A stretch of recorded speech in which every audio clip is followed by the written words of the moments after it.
Welcome to Aging Gayfully. We're about adventure, leisure, travel, being a citizen of the world, traveling to destinations, and being a part of the global community as we age and prosper in body, mind, and spirit.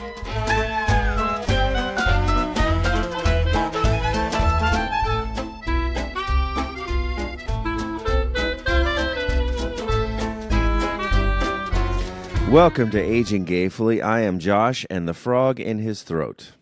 The frog in your throat. You've had that frog for a couple of weeks now, Josh. What do you need a caregiver? I have Amanda, but You have Amanda. She's really good. So what's up? Why are you? Well, as you can see here, well, first of all, that's Chris. He's not introduced himself yet. Very rude. I want everyone on the video to notice that I have my fluffy robe on here. Yeah. And that is because in Florida. Yeah, in Florida. In August. Something. Well, yeah, but this is what we do in Florida. It's called Florida winter, and that's when you turn your AC down to 68 and then you put on heavy clothes, and that's the Florida winter. But about 3 weeks ago, I got some sort of some sickness, and I'm better now except for my voice, and I have the occasional cough. So I don't know what sort of weird mystery illness I had picked up, but it is the consequences of it are lagging still. So forgive me if I cough during this recording. I'll do my best to edit it out, or maybe I'll just leave it in now that I've given this caveat. A natural. You know, I think I can diagnose you from here. Oh, go ahead. I used to have this problem, especially when I bowled. It's a pulled earlobe muscle. Your headset has I can see it. It's a pulled earlobe muscle.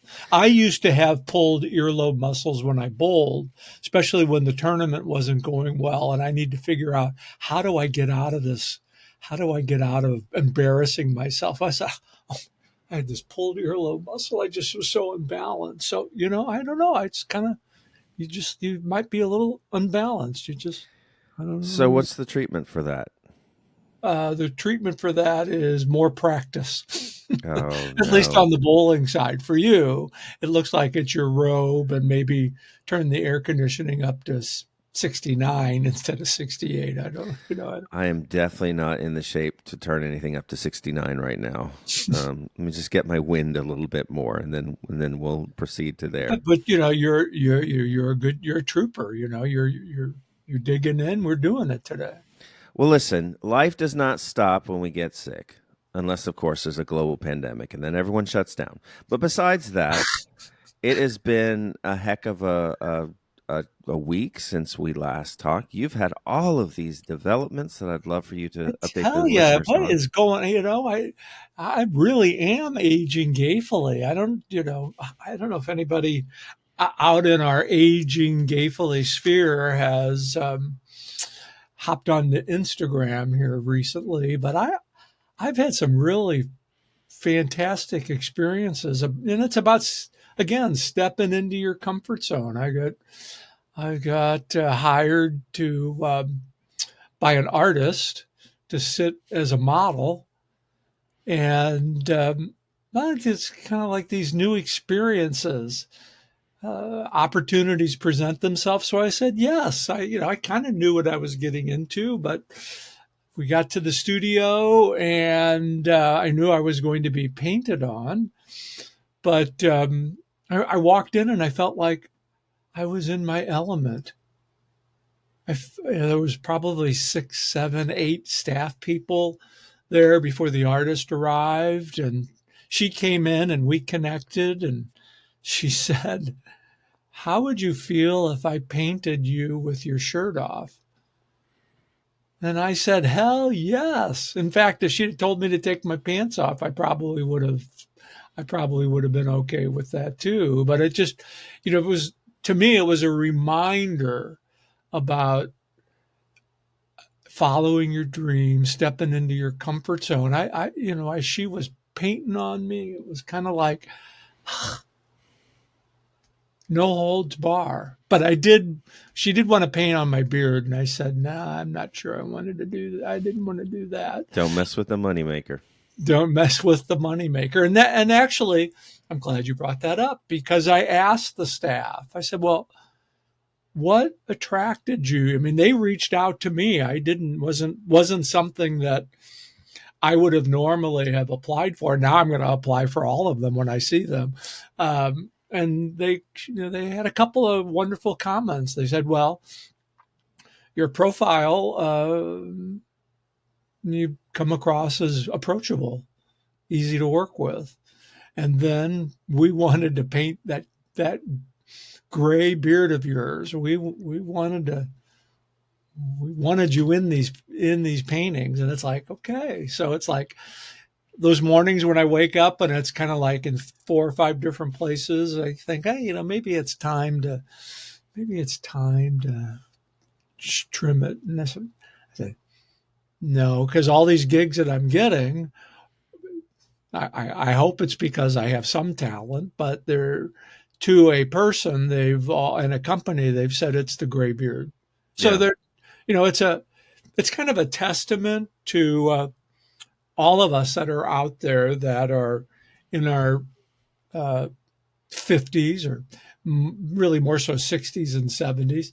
There are opportunities out there if you just kind of step into your comfort zone, and that's kind of like what I'm doing. I feel like I'm back bowling 40 years ago. I mean, that's the same type of experience that I have right now as I'm not that I've not always tried to use my talents and skills in any job that I've had or working for somebody else, but there's something exhilarating about doing it with your talents and skills, with your innate talents and skills. And that's really pretty much the second chapter of my life here. So and I get to talk to cool people like you. Well, here's my question. Speaking of cool people, now that you've had these pictures taken, where are they going to show up? I mean, is this going to be on billboards? Is this going to be, someone folds out the centerfold and there you are with Did you paint? say centerfold? Did Yes, you I don't say? know because I don't know where can people see these pictures? Do you Well, or it's do going to or do be. you even know? Maybe you don't know. There's a couple of things I do know. So this is the final round of work that the artist is doing this year. So there's a process that she goes in. I'm not. It's not that I'm not revealing the artist yet, uh, but that's going to come. But these photos are going to be 3D enhanced, uh, Oh, and I'll put a link. We'll put a link to the artist's website in the show notes here. But it's going to be a few months before my photos are available, and I'll get a chance to buy the 3D versions of these photos. And then there's 7 or 8 photos on Facebook and Instagram, both at Aging Gayfully and my personal Instagram and Facebook. But there's was probably, I don't know, 200 or 300 photos that were oh wow. taken throughout the process. And what was kind of exhilarating about this is that I think this is the right word, Josh. It was uninhibited. I was Hmm. uninhibited by it. Yeah. I was shocked at how they would, they say, "Can you move to here?"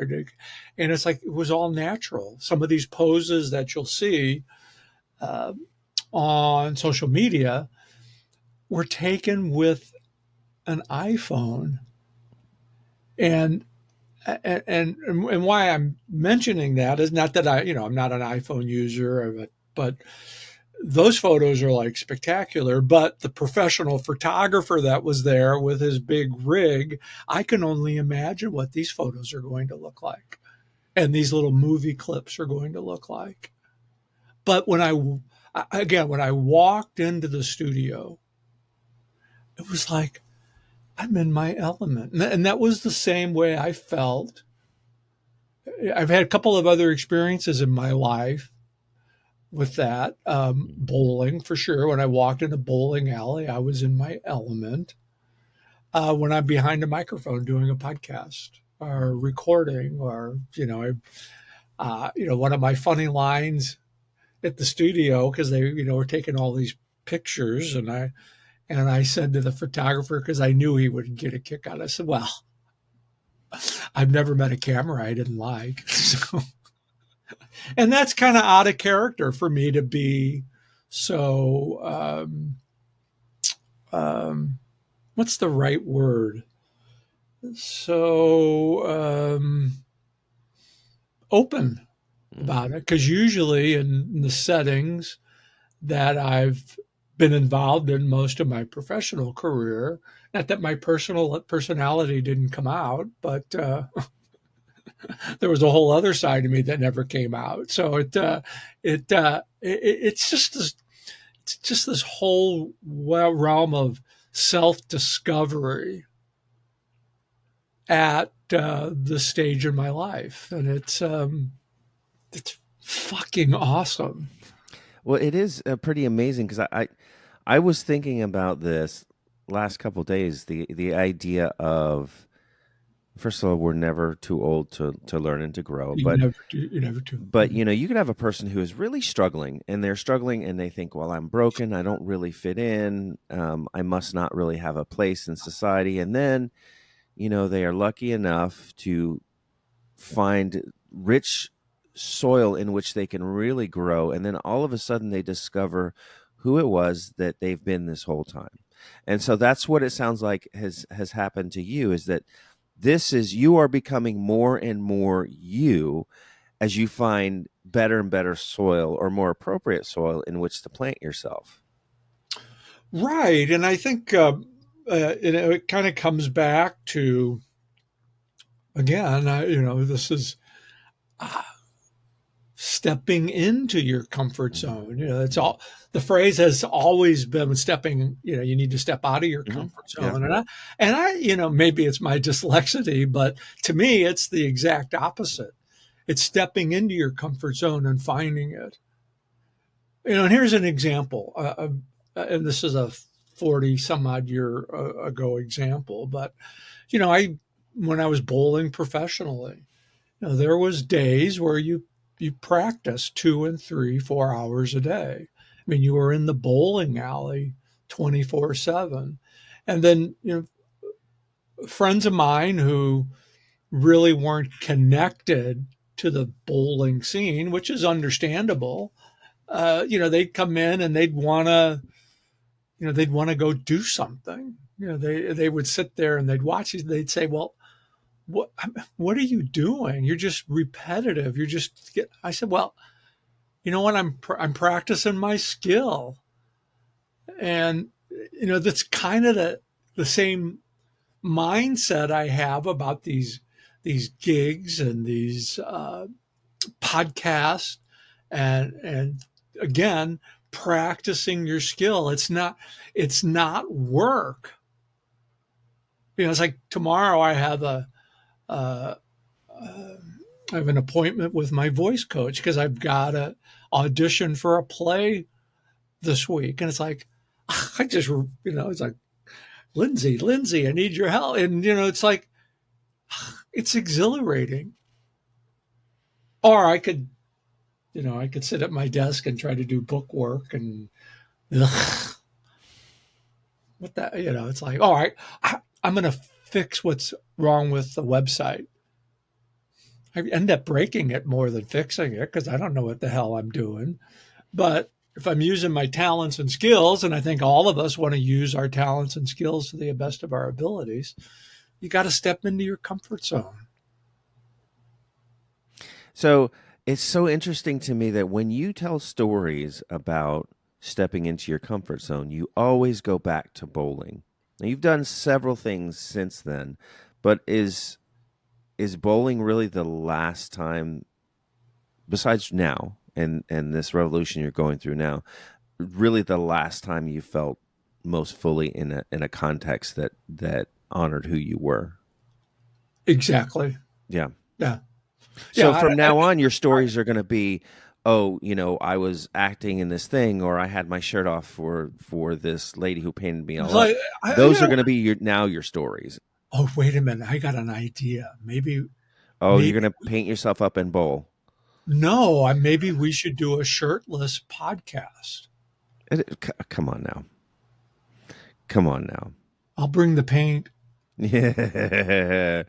And you're a Uh, painter. No, huh. no, you're spot on target, Josh. The analogy that I use for my comfort zone is I go back to my bowling career, and that's the last professional bowling tournament for me was in Baltimore in 1987. Wow. You know, That's a big gap of time well, between it is a big, 87 and modern day. well, yeah, I got that. I did get that. And just remember, you're only 10 years younger than me. So, Yeah, no, I remember. okay. So, but that was pretty good, though. So, do we have a drum roll? Can you Yeah, use it? that's right. Yeah. Okay. But But no, but I think, when you have the time to sit back and reflect on different parts of your life, and I think we all do that. I look back on the times that where was I most happy? And I, I've had some really great jobs, um, but were you fulfilled in the was I fulfilled in those jobs? Was it a job just for the sake of supporting yourself, or was it a something that you were using your talents and skills? I don't know. Maybe if I don't know if we've talked about this in the past, but as I've had the opportunity to reflect and look at where my highs and lows and where I felt comfortable, I didn't come out until I was in my 40s. hmm And so I was always kind of, um, looking over my shoulder because, I was involved in church and then I was, involved in professional bowling, all that macho stuff. And it was always that, my secret. I always had my secret. And what I learned from that experience is, I didn't have secrets. My secret had me. Yeah. And I never really uh, felt comfortable enough to be who I really was. And now that, you're out and about and you're doing these things and using your talents and skills to the way that you really feel called to do them, there's this comfort zone that just comes in that is natural. And that's what I hope everybody can experience. I understand we all you need to make a living, you need to do the things that you do, um, but you want to be able to find something that to complement your talents and skills rather than just, "Ugh, I got to go do this." And I guess if uh, um, if I was more of a risk taker after I quit bowling, I probably would have found something a little bit more attuned to my skills. But I got into the helping profession, which is a part of my makeup. Um, but maybe management wasn't the right skill for my background. So Well, it's interesting because that was going to be my next question. As you look back on this journey to where you are now, any regrets? I don't have any regrets. I feel like I've lived my life to the fullest as I possibly can, and it's only continued to get better. There are things I think there's a difference between a regret and what I have done differently if I had known. I just don't think like I don't. feel like I have any regrets. I'd like to make a couple of different decisions, but there's no mulligans in life. Um, but you hope that you learn from it. And I think for at least where I'm at right now, I see I still see a wonderful future. Mhm. Can I tell you a quick funny story that just happened this week? Go. Uh, um, I, and this is no offense to marketers because it's hard, but I had a fellow reach out to me via LinkedIn, and he said, I've been looking at your LinkedIn profile, and I've I have to tell you, I could really help you enhance your LinkedIn file with a video. And, have you thought about writing a book? And I think that's when I know that they haven't really looked at Yeah. so I said, I keep getting these. And I wrote back, I said, I really appreciate your reaching out. And I know you're probably really talented and skilled, but you know what? I'm 68 years old and I'm on the twilight of this part of my life. Um, I've got other things that I want to do that really aren't related to LinkedIn.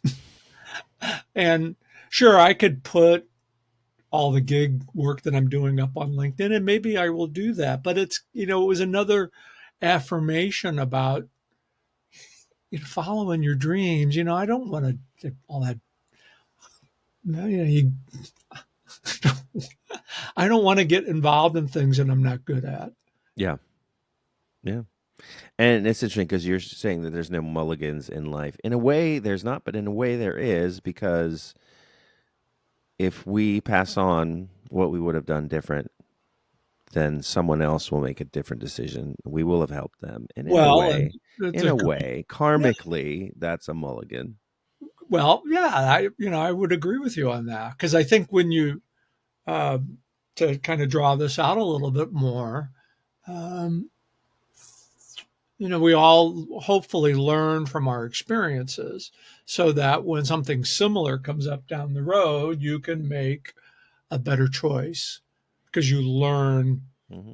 you learn from that. So I guess the way to qualify that is by saying, um, when you make a decision, or at least, as I've learned to check my ego at the door from my four sisters, when I make a decision, you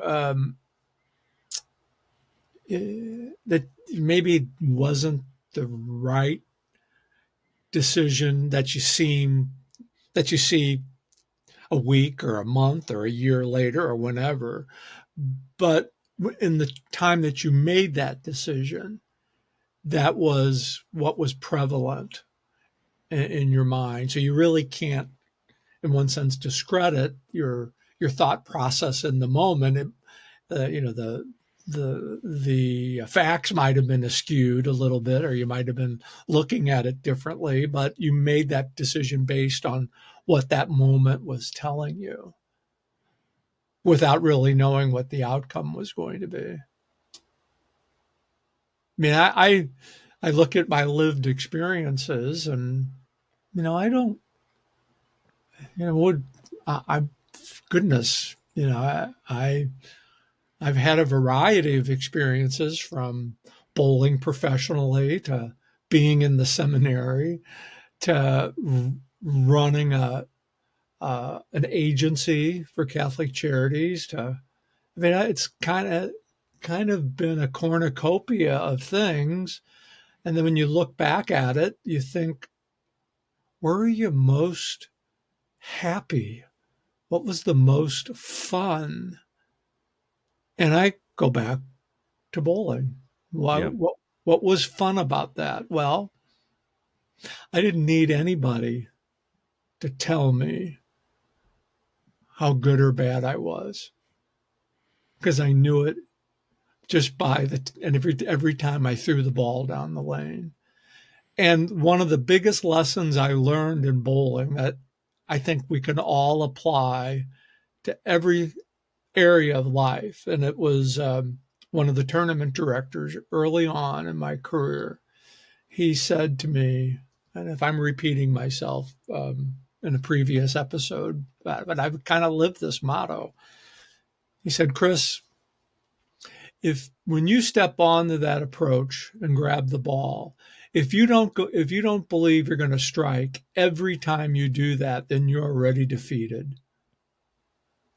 And that's some sage advice.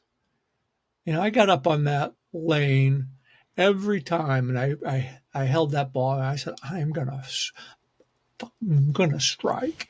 Now, didn't obviously it didn't happen every time, but it's that attitude that you have to have with your talents and skills. And when you're using your talents and skills to the best of your ability in your this analogy just came to me. When you're using your talents and skills to the best in the ability, when you're in your lane, Mm-hmm. um, that's when happiness happens. Mm-hmm. I mean, I talking to somebody, this guy named Josh, that's like a fantastic writer, poet, artist.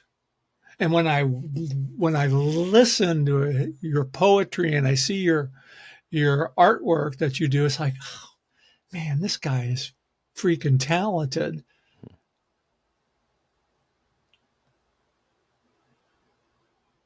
And that's kind of how we connect. Mm-hmm.